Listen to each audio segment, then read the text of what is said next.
ഇന്നിവിടെ കാണിക്കുന്നത് ഈസ്റ്റ് ഇല്ലാതെ എങ്ങനെയാണ് അപ്പം ഉണ്ടാക്കുന്നതെന്നും ഒരു അടിപൊളി വെജിറ്റബിൾ കറിയുടെ റെസിപ്പിയും കൂടിയാണ്.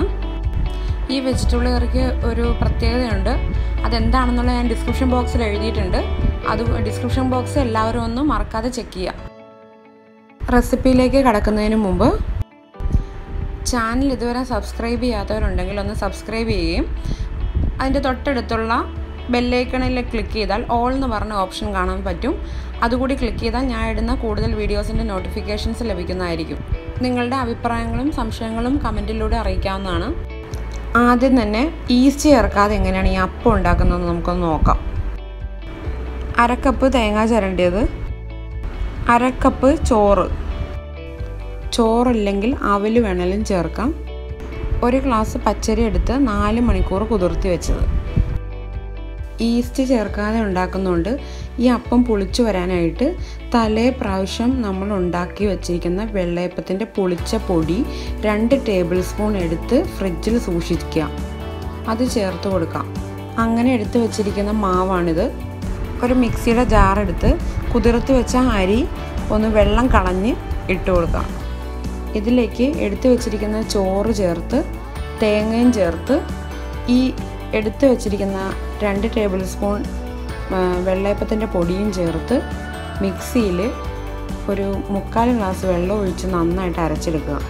നമുക്ക് ഈ പുളിച്ച അപ്പത്തിൻ്റെ മാവ് 2 ടേബിൾ സ്പൂൺ എന്ന് പറഞ്ഞത് നമ്മളുടെ കയ്യിൽ ആദ്യമായിട്ട് അപ്പം ഉണ്ടാക്കുമ്പം അതുണ്ടാവില്ലല്ലോ.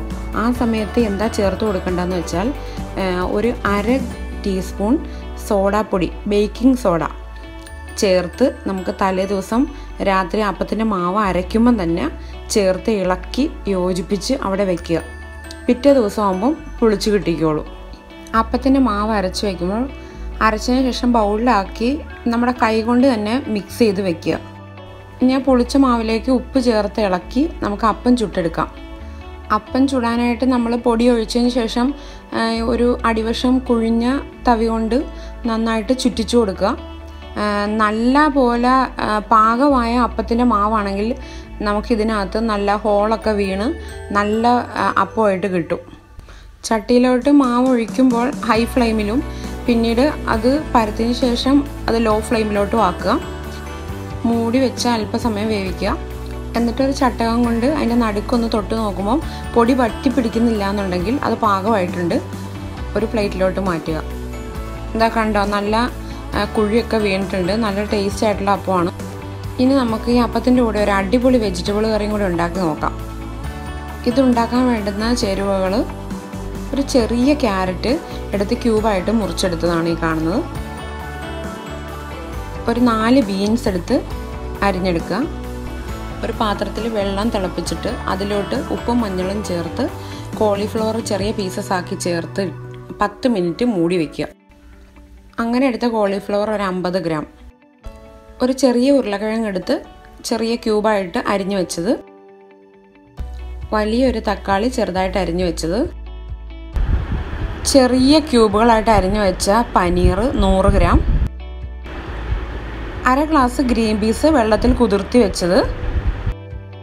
പച്ചമുളക് നീളത്തിൽ കീറിയത് 3 എണ്ണം. ഒരു 1.5 ഇഞ്ച് കഷ്ണം ഇഞ്ചി ചതച്ചത്. ഒരു 6-7 അല്ലി വെളുത്തുള്ളി ചതച്ചത്. ഒരു വലിയ സവാള നീളത്തിൽ അരിഞ്ഞത്. വെജിറ്റബിൾസ് എല്ലാം കൂടി നല്ലപോലെ ക്ലീൻ ചെയ്ത് കട്ട് ചെയ്ത് എല്ലാം വെച്ചിരിക്കുന്നതാണ് ഈ കാണുന്നത്. ഒരു 1.5 ഇഞ്ച് കറുവാപ്പട്ടയും 4 ഏലക്കയും 4 ഗ്രാമ്പും കൂടി എടുത്തു വയ്ക്കുക. ഒരു തേങ്ങ എടുത്ത് അതിൽ 4 ഗ്ലാസ് വെള്ളം ചേർത്ത് അരച്ചെടുത്ത പാലാണിത്. ഇങ്ങനെ അരച്ചെടുത്ത പാല് 3 ഗ്ലാസ് വേണം. ഇനി നമുക്ക് വെജിറ്റബിൾ കറി ഉണ്ടാക്കാം. ആദ്യം തന്നെ നമുക്ക് ആ ഗ്രീൻ പീസ് കുക്കറിൽ വേവിച്ചെടുക്കാം. കുതിർത്തി വെച്ച് അരിച്ചെടുത്തിട്ട് അതിലോട്ട് 1 ഗ്ലാസ് വെള്ളവും ചേർത്തിട്ടാണ് ഗ്രീൻ പീസ് വേവിക്കേണ്ടത്. അല്പം ഉപ്പും ചേർക്കുക. ഫ്രോസൺ ഗ്രീൻ പീസാണ് ചേർക്കുന്നതെങ്കിൽ കുക്കറിൽ വേവിക്കേണ്ട ആവശ്യമില്ല. ഡയറക്റ്റ് നമുക്ക് കറി ഉണ്ടാക്കുമ്പോൾ അതിനകത്തോട്ട് ചേർത്താൽ മതി. ഗ്രീൻ പീസ് വെന്ത് വന്നതിന് ശേഷം കുക്കർ തുറന്ന് അതിലേക്ക് ക്യാരറ്റും ഉരുളക്കിഴങ്ങും ബീൻസ് അരിഞ്ഞു വെച്ചിരിക്കുന്നതും പച്ചമുളക് നീളത്തിൽ കീറിയതും കൂടി ചേർത്ത് 1 ഗ്ലാസ് വെള്ളവും കൂടി ചേർത്ത് ഉപ്പും പാകമാക്കി ഒരു വിസിലും കൂടി വരുത്തുക. വെജിറ്റബിൾസ് വെന്തതിന് ശേഷം കുക്കർ ഓഫ് ചെയ്തിടുക. ഇനി നമുക്ക് ആ എടുത്തു വെച്ചിരിക്കുന്ന കോളിഫ്ലവർ ഒന്ന് ഷാലോ ഫ്രൈ ചെയ്തെടുക്കാം. വെളിച്ചെണ്ണയിൽ പൊരിച്ചെടുത്താൽ മതി. ഇനി ഇതൊരു പ്ലേറ്റിലോട്ട് മാറ്റി വയ്ക്കാം. ബാക്കി വരുന്ന എണ്ണയിൽ എടുത്തു വെച്ചിരിക്കുന്ന പനീർ ഒന്ന് ഷാലോ ഫ്രൈ ചെയ്തെടുക്കാം.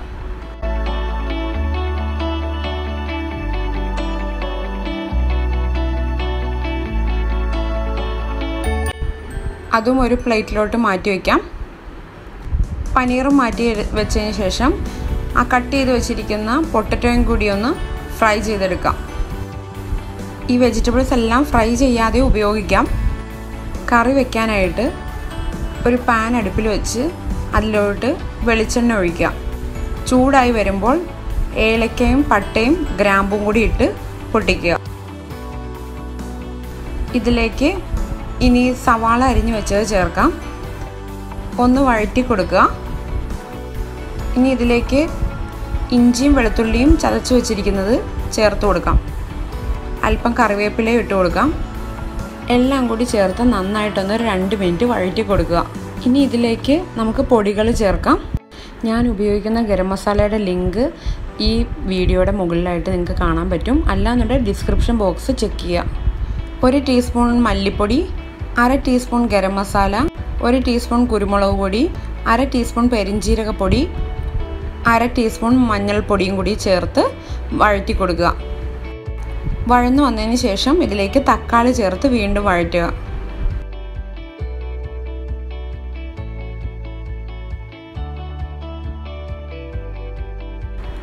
തക്കാളി ചേർത്ത് ഒരു 2 മിനിറ്റ് വഴറ്റിയതിന് ശേഷം ഇതിലേക്ക് വേവിച്ച് വെച്ചിരിക്കുന്ന പച്ചക്കറികൾ കുക്കറിൽ നിന്ന് പാനിലോട്ട് ചേർക്കുക.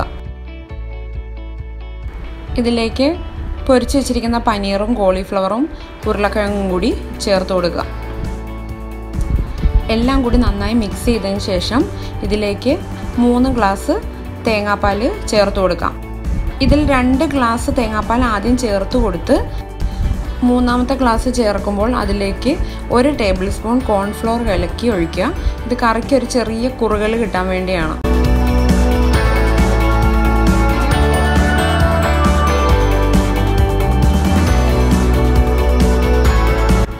അല്പം മല്ലിയില വിതറി കൊടുക്കാം. ഇതിലേക്ക് ഇനി 1/2 ടീസ്പൂൺ ഗരം മസാലയും 1 ടീസ്പൂൺ കുരുമുളക് പൊടിയും കൂടി ചേർത്ത് കൊടുക്കുക. എല്ലാം കൂടി ഒന്ന് കൂട്ടി ഇളക്കി കൊടുക്കുക. ഇനി ഇതിൻ്റെ മുകളിലോട്ട് കുറച്ച് സവാള ബ്രൗൺ കളറിൽ പൊരിച്ചു കോരിയതും കൂടി വിതറി കൊടുക്കുക. അല്പം കറിവേപ്പിലയും കൂടി മുകളിൽ വിതറി കൊടുക്കുക. അതിനുശേഷം തീ ഓഫ് ചെയ്യുക. ഇത് അപ്പത്തിൻ്റെ കൂടെ കഴിക്കാനായിട്ട് നല്ലൊരു കറിയാണ്. എല്ലാവരും ഒന്ന് ട്രൈ ചെയ്ത് നോക്കണം. ഈ വീഡിയോ നിങ്ങൾക്ക് ഇഷ്ടപ്പെട്ടു എന്ന് വിചാരിക്കുന്നു. ഇഷ്ടപ്പെട്ടുവെങ്കിൽ ലൈക്ക് ചെയ്യാനും സബ്സ്ക്രൈബ് ചെയ്യാനും മറക്കരുത്. അപ്പോൾ മറ്റൊരു അടിപൊളി റെസിപ്പി ആയിട്ട് നമുക്ക് പിന്നെ കാണാം. Thank you.